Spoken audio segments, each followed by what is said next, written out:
ദൈവത്തിന് സ്തുതി. പ്രഭാതകിരണത്തിലേക്ക് സ്നേഹവന്ദനം. ഭാഗം 2128. ഇന്ന് ഒക്ടോബർ മാസം 28-ാം തീയതി. ഈ ആണ്ടിലെ 301-ാമത്തെ ദിവസത്തിലെത്തി. ചന്ദനമരവും കാഞ്ഞിരമരവും അടുത്തടുത്താണ് നിൽക്കുന്നത്. ഒരു സാങ്കല്പിക വിചാരമാണ്. ചന്ദനത്തെക്കുറിച്ച് ആളുകൾക്ക് നല്ല അഭിപ്രായമുണ്ട്. അതിൻ്റെ തണലും സുഗന്ധവും ആളുകൾക്ക് ഒത്തിരി ഇഷ്ടവുമാണ്. കാഞ്ഞിരത്തെ അങ്ങനെയല്ലല്ലോ.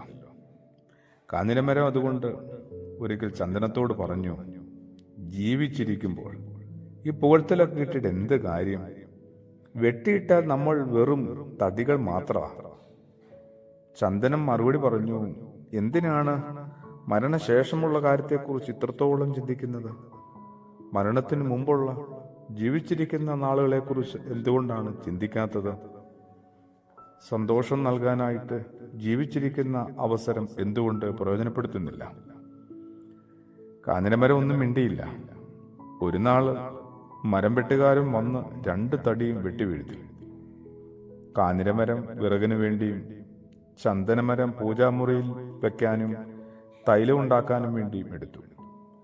അപ്പോഴും ചന്ദനത്തിന്റെ സുഗന്ധത്തെക്കുറിച്ച് ആളുകൾ ഓർക്കുകയും പ്രശംസിക്കുകയും ചെയ്തുകൊണ്ടേയിരുന്നു. ചിലർ ഇങ്ങനെയാണ്, ഒരിക്കൽ മരിക്കാനുള്ളതാണല്ലോ, അതുകൊണ്ട് ജീവിതത്തിന് എന്തിനാണ് വലിയ സ്വപ്നങ്ങൾ? ജീവിതത്തിന് എന്തിനാണ് വലിയ ലക്ഷ്യങ്ങൾ, നേട്ടങ്ങൾ, ഗുണമേന്മ? ഒരു കാര്യമില്ല, ഒരിക്കൽ മരിക്കും. അങ്ങനെ കരുതി ആത്മബോധത്തിലും അധ്വാനത്തിലും വിശ്വസിക്കുന്നവരെ പോലും തളർത്തുന്ന മനുഷ്യരുണ്ട് നമുക്കിടയിൽ. ഓർത്തു നോക്കിക്കേ, ജീവിച്ചിരിക്കുമ്പോൾ തന്നെ മരിച്ചുപോയ ചില മനുഷ്യർ, അവരാണ് ഈ ഒരു ദുഷ്പ്രവൃത്തി ചെയ്തുകൊണ്ടും പ്രചരിപ്പിച്ചുകൊണ്ടും ഇരിക്കുന്നത്. ആ ഒരു സ്വാധീനത്തിൽ പെട്ടുപോകുന്നത് കൊണ്ടാണ് പല ചന്ദനമരവും വേണ്ടതുപോലെ സുഗന്ധം നൽകാനായിട്ട് കഴിയാതെ പോകുന്നത്. ക്രിസ്തുയേശു പറഞ്ഞിരുന്നു ഇങ്ങനെ, മരിച്ചവർ മരിച്ചവരെ സംസ്കരിക്കട്ടെ എന്നൊക്കെ.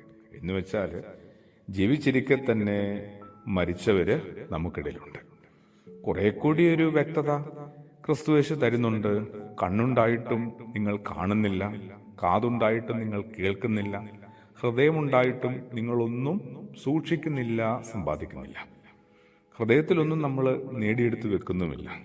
അപ്പോൾ ഇങ്ങനെയൊക്കെ അവസരങ്ങളുണ്ടായിട്ടും ഇതിനൊക്കെയുള്ള സാഹചര്യങ്ങളുണ്ടായിട്ടും പ്രാപ്തി ഉണ്ടായിട്ടും വിഭവങ്ങൾ ഉണ്ടായിട്ടും നമ്മൾ അതിനെ വേണ്ടതുപോലെ കൈകാര്യം ചെയ്യുന്നില്ല എങ്കിൽ നമ്മൾ ജീവിച്ചിരിക്കുന്ന മനുഷ്യരാണോ അതോ മരിച്ചുപോയ മനുഷ്യരാണോ? കിട്ടിയ താലന്തിന്റെ ചെറു നാണയത്തെ നമ്മൾ വിനിമയം ചെയ്യാതെ വലിച്ചെറിയുകയോ കുഴിച്ചിടുകയോ മാറ്റിവെക്കുകയോ ചെയ്യുന്ന ആളുകളാണെങ്കിൽ നമ്മൾ ജീവിച്ചിരിക്കുന്ന ആളുകളാണോ അതോ പണ്ടേ കടന്നുപോയ മരിച്ചുപോയ ആളാണോ? അറിയില്ല. ഒന്ന് ഉറപ്പുവരുത്തണേ. പ്രാർത്ഥനയോടുകൂടി. ആമേൻ.